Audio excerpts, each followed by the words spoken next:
லக்ஷ்மி வந்தாச்சு. co-presented by Vasanth & CoWIN Deepavali சிறப்பு தள்ளுபடி விற்பனை. அம்மா, அந்த லக்ஷ்மி சக்தியை அடிச்சு போட்டு தப்பிச்சு போயிட்டாலாம். உங்க தம்பி சக்தி லட்சுமி காணாம போனதுல அவர் மேல எங்களுக்கு ஒரு சின்ன டவுட் இருந்துச்சு.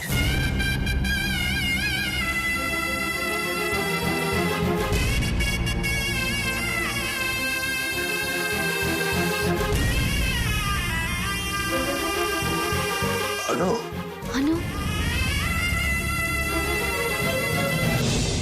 கிட்டத்தட்ட ஒரு குழந்தை மாதிரி தான். அனு, நாங்க எதிர்பார்த்த மாதிரி அவரோட உடல் உறுப்புகள்ல எந்த பாதிப்பும் இல்ல. மெமரி செல்ஸ் கடுமையா பாதிக்கப்பட்டிருக்கு. அதுல அணுங்கிற பேர் மட்டும்தான் எப்படியோ ஸ்டோர் ஆயிருக்கு. டாக்டர், இவர் குணமாகறதுக்கு வாய்ப்பு இருக்கா? குணமாகலாம், ஆகாமலும் போகலாம். ஆகாத பட்சத்துல நீங்க தான் அவருக்கு எல்லாத்தையும் சொல்லி கொடுக்கணும். இப்ப அவரு ஃபார்மேட் பண்ண ஒரு கம்ப்யூட்டர் மாதிரி தான்.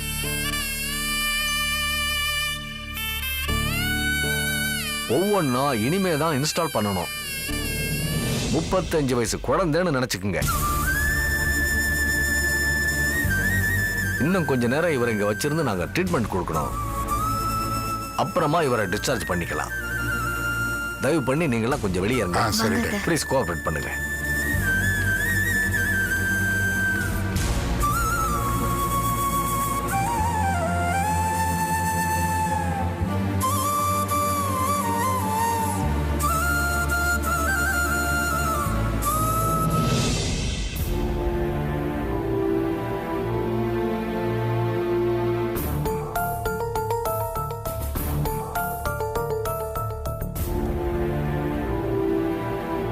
அம்மா, என்னம்மா, என்னாச்சு? அவன் இருக்கானா போயிட்டானா? அவனதான் அப்பவே காப்பாத்திட்டாங்களே, அப்புறம் இருக்கானா போயிட்டானான்னு கேள்வி வேற கேட்டுட்டு இருக்க? இல்லம்மா, நீங்க தான் அடிக்கடி ஹாஸ்பிடலுக்கு போயிட்டு வந்துட்டீங்களே. இல்ல, ஹாஸ்பிடலுக்கு போயிட்டு வந்தீங்கல்ல, நீங்க அங்க போய் ஏதாவது டியூப புடுங்கி விட்டு வந்திருப்பீங்களோன்னு கேட்டேன். உனக்கு கிண்டலா போச்சாடி? ஐயோ அம்மா, என்னம்மா நீங்க? அப்படிலாம் ஒண்ணு இல்லம்மா, வழக்கமா நீங்க புடுங்குவீங்கல்ல, அதான் கேட்டேன். அவன் என்ன லக்ஷ்மியா ரிஷியா டியூப புடுங்கி போடுறதுக்கு? அவன் ஒரு புள்ள பூச்சிடி. அவனால எந்த லாபமும் இல்ல, எந்த நஷ்டமும் இல்ல. இவனை கொண்டு நமக்கு என்ன வரப்போகுது? அவன் இருந்தாலாவது பழைய அவன் மேல தூக்கி போட்டுட்டு நம்ம தப்பிக்கலாம். அம்மா, அவன் அப்படியே பிளேட்டை மாத்தி போட்டு நம்ம மேல பழிய போட்டுட்டா? எங்க இருந்து பேசுறது? தலையில அடிபட்டதுனால அவனுக்கு நினைவெல்லாம் மறந்து போச்சு. அது மட்டும் இல்ல, இப்ப அவன் ஒரு குழந்தை மாதிரி ஆயிட்டான். நினைவுல அவனோட சின்ன வயசுக்கே அவன் போயிட்டான். அப்போ அம்னீசியாவாமா? கிட்டத்தட்ட அப்படிதான். அவன் செத்திருந்தா கூட ஒரு 10 நாள் அழுது அவனை மறந்திருப்பாங்க. இப்ப அவன் உயிரோட இருக்கான், அதுவும் இப்படி இல்ல இருக்கான். அவனை பார்க்க அவங்களுக்கு ஆத்திரல பொங்கிட்டு வரும். அதுலயும் அந்த லக்ஷ்மிக்கு சொல்லவே வேண்டாமா? அவ உங்களுக்கு குறி வச்சா அவ்வளவுதான், நீங்க தப்பவே முடியாது. அவளோட குறியில நான் ஏண்டி மாட்ட போறேன்? எப்படிமா சொல்றீங்க? உண்மையிலே லக்ஷ்மிய சக்தி கடத்தினதுல நமக்கு எந்த விதமான பங்கும் கிடையாதுடி. ஏமா, நாம தானே அவனை தூண்டி விட்டோம். யார தூண்டி விட முடியும்? தயாரா இருக்கிறவனை தானே தூண்டி விட முடியும். தூங்கிட்டு இருக்கவனை தூண்டி விட முடியுமா என்ன? லக்ஷ்மிய சக்தி கடத்தினதுனால நமக்கு என்னடி லாபம்? இல்ல, அவ உங்க வாழ்க்கையில குறுக்க வர மாட்டால. அது நமக்கு தெரிஞ்ச விஷயம். மத்தவங்களுக்கு தெரியுமா என்ன? தெரியாது. அப்படியே தெரிஞ்சாலும் நாம என்ன அவளை கொலையா பண்ண பார்த்தோம்? தப்பு இல்லையே. சக்தி லக்ஷ்மியை கடத்தினதுனால சக்திக்கு தானே லாபம். அதாவது அண்ணனோட பொண்டாட்டிய கடத்தி கொண்டு போய் கல்யாணம் பண்றதுக்கு பாத்திருக்கான். மா, அவன் ஒரு கேவலமான வேலையை தான் பாத்திருக்கான். ஏண்டி, அவன் பண்ணது பெரிய குற்றமா இல்ல நான் பண்ணது பெரிய குற்றமா? அப்படி பார்த்தா அவன் பண்ணதுதாம்மா பெரிய குத்தம். அதுல என்ன உங்களுக்கு சந்தேகம்? இது போதும்டி. கோர்ட்ல கேஸே போட்டாலும் அதுல நான் தாண்டி ஜெயிப்பேன். இது எல்லாத்தையும் விட இன்னொரு பாயிண்ட் இருக்கு. அத கவனிக்காம நம்ம பயந்து போய் நின்னுட்டோம். அது என்னம்மா பாயிண்ட்? அண்ணிய மச்சினை கரெக்ட் பண்ண பார்த்தான்னு அந்த வீட்ல இருக்கிறவங்க வெளிய சொல்ல மாட்டாங்க. ஆமாமா, இது சரியான பாயிண்டா தான் இருக்கு. இத நான் யோசிக்காம விட்டேனே. நானே இப்பதானடி யோசிச்சேன். திருடனுக்கு தேல் கொட்டின கதை. வலிய சக்தி வெளிய சொல்லவே முடியாது. சூப்பர்மா, super. So we are clear. எப்படியோ இதுல இருந்து தப்பிச்சாச்சு. அடுத்த வேலையை பாப்போம். சரி, நீ போய் உன் வேலையை பாரு.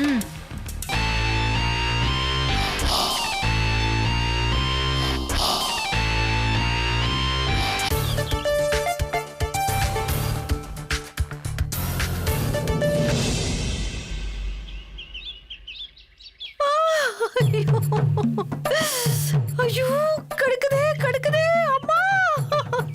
இந்த படுவாவே பசங்க எங்கேயாச்சும் போய் விளையாட போங்கடானா எனக்கு தலை இப்படி கையை உடைச்சுட்டானுங்களே. அன்னைக்கு என்னடானா கயிறு கட்டி என்ன மூக்க உடைச்சுட்டானுங்க. இன்னைக்கு இப்படி கையை உடைச்சு மாவு கட்டு போட்டாங்க. கடைசியில என்ன சோத்தை இந்த கையில சாப்பிட வச்சுட்டானுங்களே. என்ன உட்காந்து ஒப்பாரி வச்சிட்டு இருக்க? பசங்களோட சேட்டை பண்ண அதான் அவனுங்க உன் கையை உடைச்சிட்டானுங்க. இது பாரு, சக்தி உயிர் பொழைச்சு வீடு திரும்பிட்டு இருக்கான். இந்த நேரத்துல நீ எழ விழுந்த மாதிரி வாசல் உட்காந்து அழுதுட்டு இருக்க. உள்ள போ. ஏண்டி இப்படி ஒரு பெத்த தாய் கையை ஒடிஞ்சு உட்கார்ந்திருக்க? இத பத்தி உனக்கு கவலை இல்ல? கொஞ்சோண்டு மண்டையில அடிபட்டதுக்கு அவ்வளவு கவலைப்படுற? அவனுங்களா அது கையை உடைச்சானுங்க. நான் காலை உடைச்சிரு. உள்ள போ. உள்ள போன்னு சொல்றேன். ஏண்டி பெத்த ஆத்தாளையில வேற? ஐயோ, ஏதோ வேணாலும் இருக்கட்டும். உள்ள போ. அவங்க வந்துட்டாங்க நினைக்கிறப்போ. உள்ள போ. எந்திரி. ஆஸ்பத்திரியில இருந்து தானே நீ வர? என்ன என்ன பாடுபடுத்துற? ஐயோ.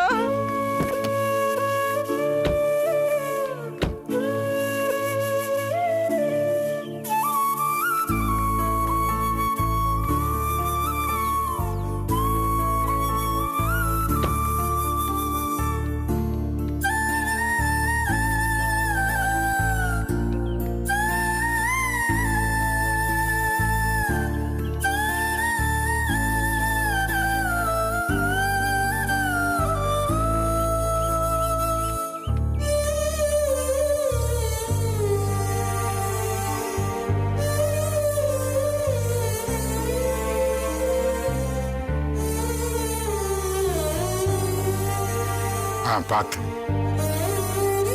சக்தி, சக்தி ஏதாவது பேசுப்பா. அனு, சக்தி, அனு,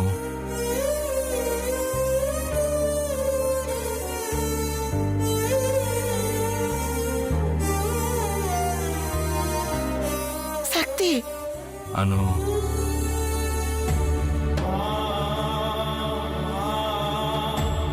அனு, சக்தி. அனு. என்னங்க இது? அனு அனுனே கூப்பிட்டுக்கிட்டு இருக்கான். இதுக்கு ஒரு விடிவு காலமே இல்லையா? இப்போ அவனோட மனசுல அணுவோட நினைப்பு மட்டும்தான் இருக்கு.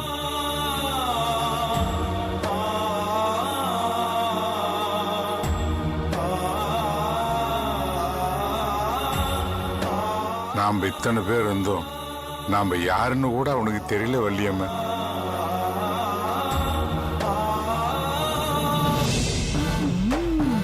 லட்சுமியோட பிரச்சனையில இருந்து தன்னை காப்பாத்திக்கிறதுக்காக என்னமா ஆக்டிங் கொடுக்கறோம். ஐயோ, சிவாஜியவே மிஞ்சிருவான் போல இருக்கு. அனு, நான் தான் அதை தப்பு பண்ணிட்டேன்.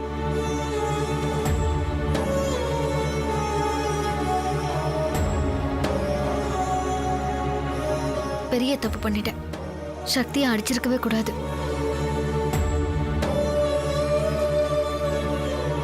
அவனை திருத்துறதுக்கு நான் வேற ஏதாவது முயற்சி எடுத்திருக்கணும். சக்தி இந்த நிலைமைக்கு ஆளாக்கிட்டேனேங்கிற குற்ற உணர்ச்சி நான் சாகுற வரைக்கும் என்னை காயப்படுத்திக்கிட்டே இருக்கும்.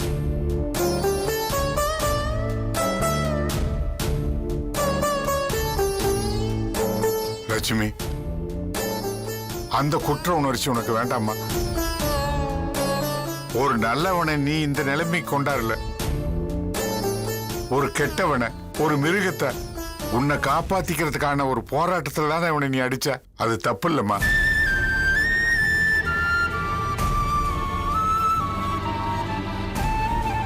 நீ இவனை அடிச்சு அது சாதாரண அடிய பட்டிருந்தா கூட, இவன் பரிபூர்ணமா குணமாயி திரும்பி வந்திருந்தான்னா கூட, நிச்சயமா இவன் உனக்கு செஞ்ச பாவத்துக்கும் இந்த வீட்டில் இருக்கிற எங்களையெல்லாம் நம்ப வச்சு அவன் பண்ண துரோகத்துக்கும் இந்த பாவியை நானே அடிச்சு கொன்னு இருப்பேம்மா.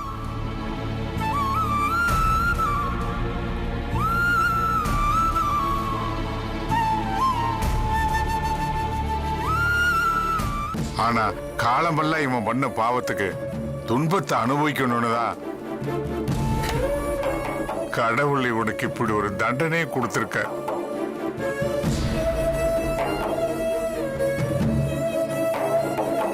மிருகமா இருந்தவன் ஒரு குழந்தையா இப்ப நமக்கு கிடைச்சிருக்கான்.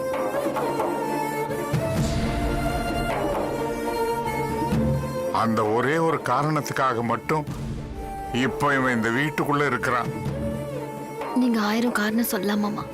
ஆனா சக்தியை பார்க்கும்போது இந்த நிலைமைக்கு நான் தான் காரணம்னு எனக்கு தோணிக்கிட்டே இருக்கு.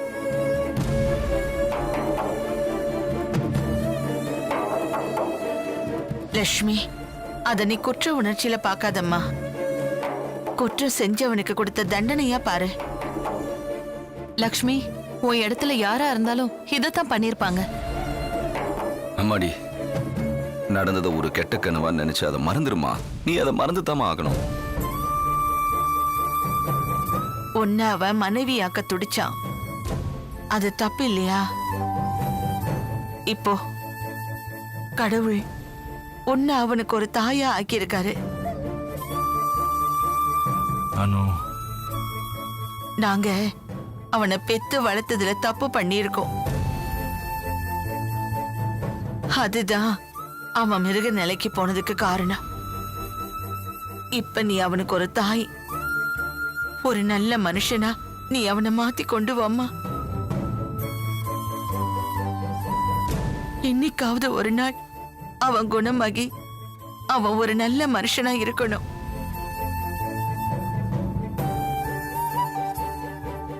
அது போதும் எங்களுக்கு. அது உன்னால மட்டும்தான் முடியுங்கிற நம்பிக்கை எங்களுக்கு இருக்கு.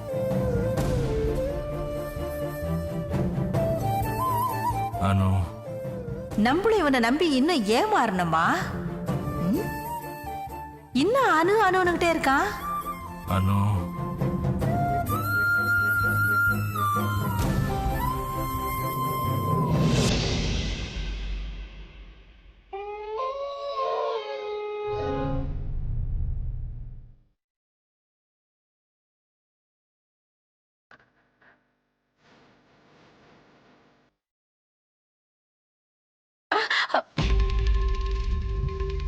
ஐயோ,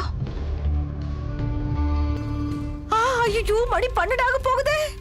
ஐயோ, இன்னும் கொஞ்ச நேரத்துல காஸ்மோரா வந்துருமே.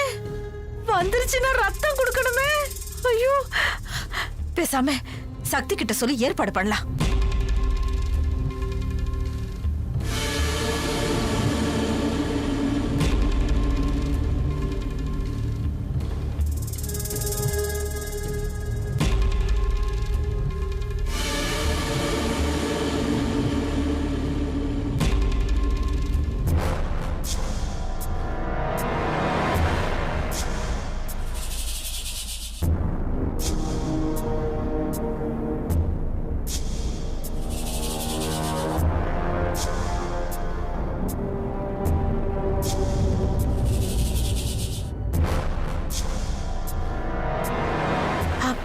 நல்லா தூங்குறான், எந்த கவலையும் இல்லாம. தம்பி, சக்தி தம்பி, எழுந்துருங்க தம்பி. அந்த காஸ்மோரா பேயி வர்ற நேரமாயிருச்சு. இதோ பாருங்க, இப்ப ரத்தம் கொடுக்கணும்ல நீங்க. தம்பி, சக்தி தம்பி, இதோ பாருங்க தம்பி, தூங்குற மாதிரி நடிச்சதெல்லாம் போதும். எழுந்துருங்க முதல்ல. தம்பி, லேட் ஆயிடுச்சுன்னா நம்ம 2 பேரோட கழுத்தையும் கடிச்சு ரத்தத்தை எடுத்துரும் தம்பி. தம்பி தம்பி எழுந்துருங்க தம்பி. அந்த காஸ்மோராவுக்கு ரத்தம் கொடுக்கணும். இவர தம்பி, தம்பி எழுந்துருங்க தம்பி. தம்பி, நான் அனு இல்ல, தேனோட அம்மா, தேனம்மா. ஐயோ, அனு ஒன்னு சொல்லி என் மேல பாஞ்சிருவா போல இருக்கு. தம்பி, சக்தி தம்பி, அந்த காஸ்மோராவுக்கு ரத்தம் கொடுக்கணும் தம்பி. வாங்க தம்பி, விளையாடாதீங்க தம்பி. சக்தி தம்பி, நீங்க எல்லார்கிட்டயும் நடிக்கிற மாதிரி என்கிட்டயும் நடிக்கிறீங்க. தம்பி, நான் உங்க கூட்டாளி தம்பி.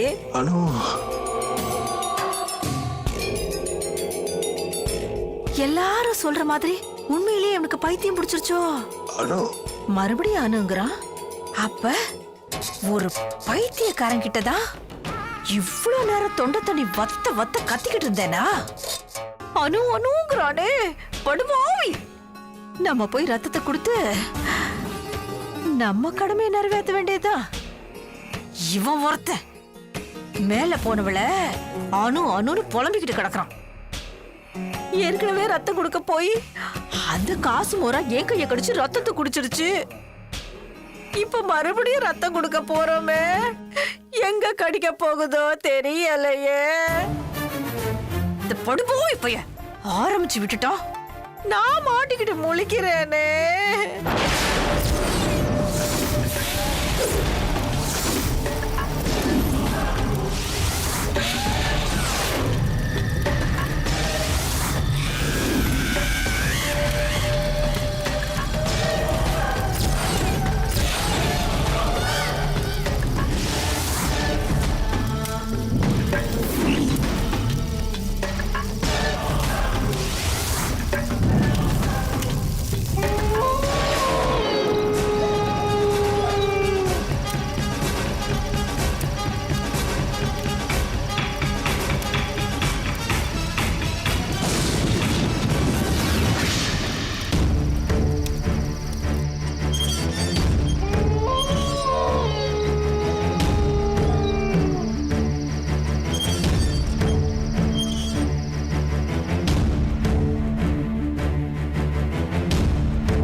எல்லாம் எனக்குன்னு வந்து சேர்ந்து தொலைக்குது.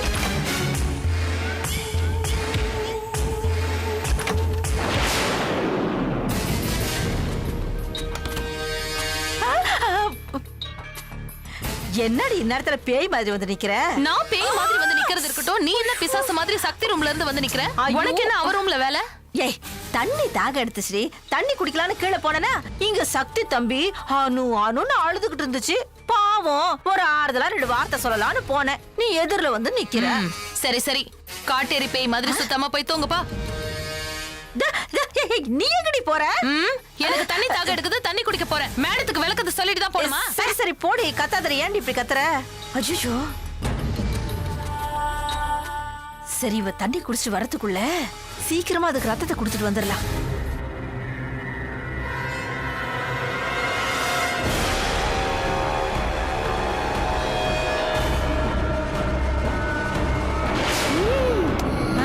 எங்கடி போற?